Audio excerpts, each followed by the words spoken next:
if you listen to Ross, Grandpa Rossi, manager of the Chicago Cubs, in a recent interview, he said, look, rebuild, retool, whatever you want to call it. I'm not talking about it. We're trying to win a championship, and that's my message to this team. So should that same excitement still exist within the fan base?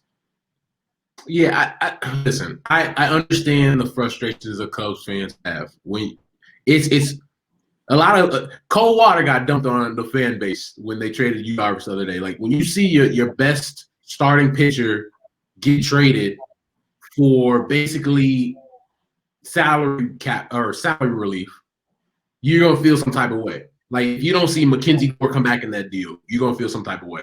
If you don't see Luis Campusano come back in that deal, you're gonna feel some type of way. If you don't get Jake Cronenworth back in that deal, you're gonna feel some type of way. And so you see these 4 young kids that they got in return who could end up being really good players, and Cubs fans won't remember this day.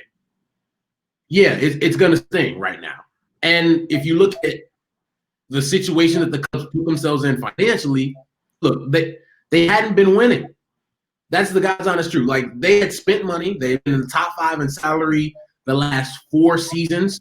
They were over the luxury tax the last 2 seasons, paid the repeater penalty of 12%. So they've been spending a lot of money to get knocked out last playoffs by a team that had the 4th lowest payroll in all of baseball.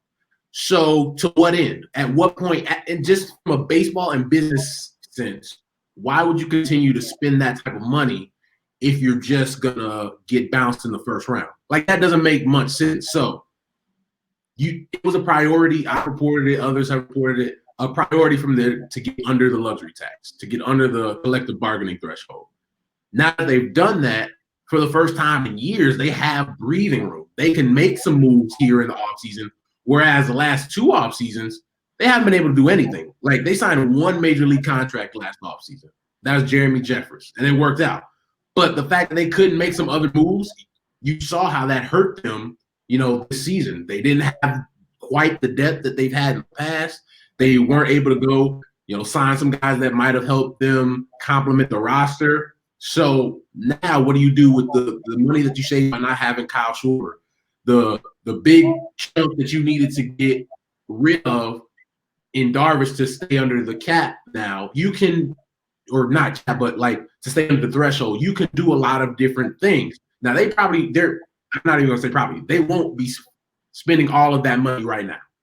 So Cubs fans can get out of their mind, hey, they're going to go get Trevor Bauer, they're going to go get George Springer. They're going to do some things to try to complement the roster and compete. Because honestly, as crazy as it is, as crazy as it sounds today, as Cubs fans sit and say, we just gave up our best starting pitcher, how are we going to compete? The NL Central is trash.